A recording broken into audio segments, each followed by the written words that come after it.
Assalamualaikum warahmatullahi wabarakatuh. Nama saya Rafiq Alfaras Badres. Di sini saya akan mempresentasikan seminar proposal saya yang berjudul Sistem Informasi Stok Gudang TI berbasis aplikasi desktop pada PT TPK Belawan.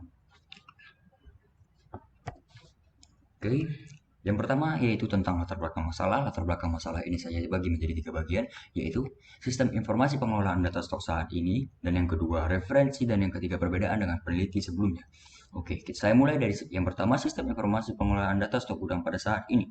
Pada terminal peti kemas Belawan, sistem pengelolaan data stok gudang pada saat ini masihlah berjalan manual, yaitu menggunakan catatan kertas ataupun menggunakan soft copy seperti Excel maupun Microsoft Access. Oke. Dikarenakan latar belakang ini, maka saya ingin membuat aplikasi untuk mempermudah pekerjaan karyawan pada PT Terminal Peti Kemas Belawan.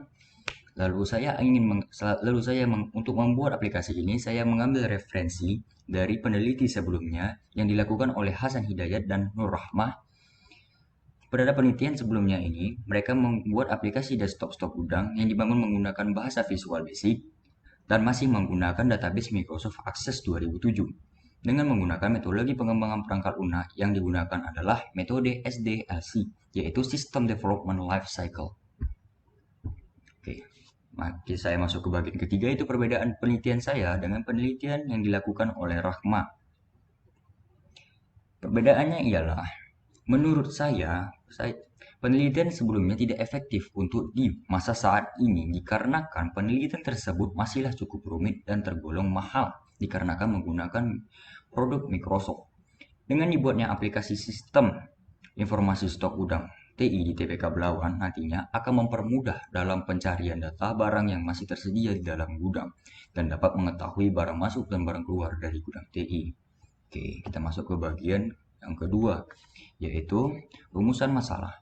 Di sini rumusan masalah terdapat 2 hal, yaitu bagaimana merancang sistem informasi persediaan barang dengan menggunakan MySQL sebagai database-nya.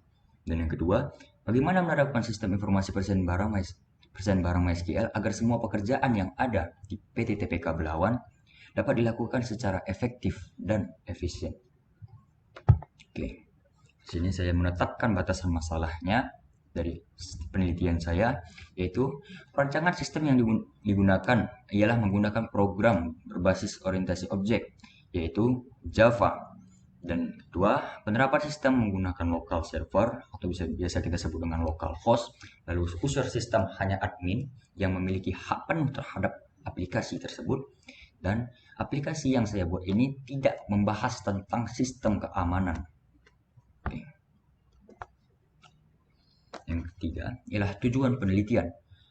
Tujuan penelitian inilah merancang sistem informasi stok gudang dengan menggunakan MySQL sebagai database-nya. Dan yang kedua, menerapkan sistem informasi stok gudang dengan menggunakan Java dan MySQL agar pekerjaan yang ada di pada TPK Belawan dapat dilakukan secara efektif, akurat, dan efisien. Yang keempat ialah manfaat penelitian. Diharapkan penelitian ini dapat memberikan manfaat dan menambah pengetahuan baik bagi saya maupun bagi Terminal Peti Kemas Belawan, dan perbandingan yang diperoleh di bangku kuliah dan dapat membandingkan apa yang diperoleh di bangku kuliah dengan di dunia kerja nyata. Yang kedua ialah mampu menerapkan pemikiran dalam teori dan mengembangkan pemikiran yang dapat diperoleh selama belajar serta menambah ilmu dalam menghadapi dunia kerja nyata. Oke, di sini mari kita bahas dasar teori.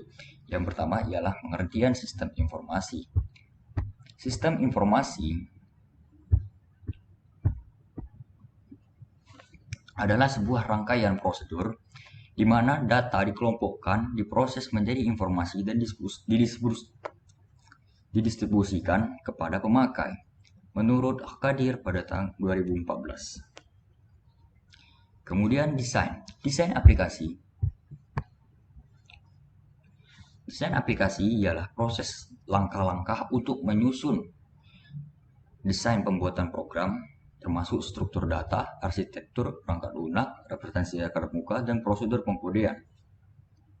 Oke. Kemudian pengkodean atau sering kita sebut coding.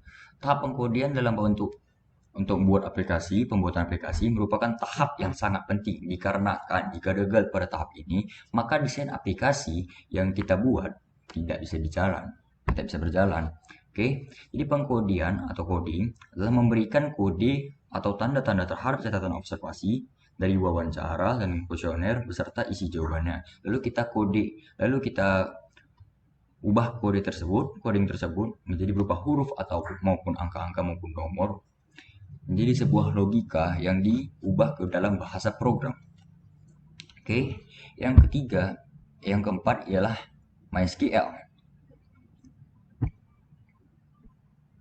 MySQL ini merupakan suatu aplikasi yang membantu dalam perancangan sebuah aplikasi. MySQL, My Structured Query Language, adalah program pengakses database yang bersifat jaringan, sehingga dapat digunakan untuk aplikasi multi-user, yaitu banyak pengguna. Saat ini, database MySQL telah digunakan hampir oleh semua programmer di seluruh dunia, apalagi dalam web. Oke, mari kita masuk yang kelima, NetBeans. NetBeans merupakan sebuah aplikasi Integrated Development Environment atau sering kita sebut IDE yang berbasiskan Java dari microsystem yang berjalan atas Swing. Swing adalah sebuah teknologi Java untuk pengembangan aplikasi desktop yang dapat berjalan pada berbagai macam platform seperti yang ingin saya gunakan pada saat ini, yaitu Windows. Oke, kemudian kita masuk ke XAMPP. Oke, menurut Utomo, XAMPP merupakan bundle paket instan yang terdiri dari Apache Server, MySQL, PHP, PHP maupun lain-lain. XAMPP dapat digunakan di Windows maupun Linux. Dan mungkin ada bagi teman-teman yang tahu yang lainnya. Yang ketiga kita akan masuk ke bagian tempat dan waktu penelitian. Penelitian ini dilaksanakan di Terminal Peti Kemas Belawan, Jalan Raya Gabion Belawan, Jalan Pelabuhan Belawan 2, Medan Kota, Belawan, Kota Medan, Sumatera Utara. Berikut saya akan menampilkan tempat dan waktu penelitian. Di sini menjelaskan tentang apa yang saya lakukan untuk membuat aplikasi tersebut. Pada bulan Agustus, saya mengajukan pembuatan aplikasi. Pada bulan Agustus tahun 2022, saya melakukan pengajuan pembuatan aplikasi. Dari banyaknya 4 penelitian, saya mengajukan sekali. Yang kedua, pengumpulan data. Untuk melakukan pengumpulan data, di bulan Agustus saya melakukan 1 kali pengumpulan data pada bulan Agustus dan 1 kali pengumpulan data pada bulan September. Lalu yang ketiga, pembuatan aplikasi ini saya lakukan pada bulan September sebanyak 3 kali. Pada bulan September nomor 4 yaitu pengujian. Saya melakukan pengujian di bulan September 1 kali pengujian dan melakukan penyusunan laporan TA sebanyak 4 kali pada bulan September dengan melakukan sekaligus bimbingan. Pada bagian selanjutnya yaitu pengumpulan data. Untuk melakukan pengumpulan data di sini saya menggunakan metode yang pertama, metode wawancara. Saya melakukan metode wawancara dengan seorang karyawan yang mengurus gudang TI, gudang pada bagian TI pada Terminal Peti Kemas Belawan, agar saya mendapatkan data-data apa saja yang perlu diinputkan ke dalam database nantinya. Yang kedua saya menggunakan metode pengumpulan data ke studi kepustakaan sebagai referensi-referensi yang saya gunakan untuk membuat aplikasi saya menjadi lebih baik lagi maupun lebih kompleks lagi. Yang ketiga saya melakukan proses perancangan dan pengujian terhadap aplikasi yang saya lakukan. Kita lanjutkan ke dalam analisa sistem. Untuk analisa sistem yang sedang berjalan pada saat ini ialah menggunakan sistem manual dan secara soft copy. Hal ini dapat menyebabkan kemungkinan besar kehilangan data setelah kita menginputkan stok gudang. Karena terjadinya hal ini, maka saya akan mengusulkan sebuah sistem, yaitu aplikasi, sehingga data yang diinputkan oleh karyawan nantinya tidak akan mudah untuk hilang begitu saja. Oke. Sini adalah tampilan aplikasi yang saya buat. Di sini berupa ID yang nantinya akan menjadi primary key untuk setiap barang yang masuk ke dalam gudang. Yang kedua ada nama barang dan yang ketiga serial number. Kenapa di sini saya letakkan serial number? Dikarenakan setiap barang yang ada di terminal PT Mas Belawan itu memiliki serial number sehingga setiap barang itu memiliki spesifiknya masing-masing dan kondisi barang. Oke, barang yang ingin kita masukkan ke gudang ataupun stok yang ingin kita masukkan ke gudang, pastinya harus kita ketahui terlebih dahulu barang tersebut itu dalam kondisi rusak ataupun bagus. Yang kelima ialah tanggal yang berfungsi untuk agar kita mengetahui kapan barang tersebut dimasukkan ke dalam database.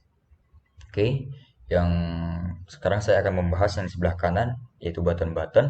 Yang pertama ialah button save. Button save ini digunakan untuk menyimpan data yang telah kita inputkan baik dalam kolom nama barang, serial number, kondisi barang ataupun tanggal. Kenapa sih tidak menyebutkan ID? Karena di sini saya akan membuat ID dalam keadaan auto incorrection, yaitu membuat nilainya sendiri. Yang kedua yaitu update. Di sini update berfungsi untuk mengedit data yang telah masuk ke dalam database sehingga kita dapat memperbaharuinya. Kita di sini dapat mengedit nama barang, serial number, kondisi barang maupun tanggal. Kemudian kita ke button delete. Button delete di sini berfungsi untuk mendelete stok seperti biasanya. Lalu di sini terdapat tombol print. Button print ini berguna untuk mencetak laporan data. Oke, sekian dari saya. Wassalamualaikum warahmatullahi wabarakatuh.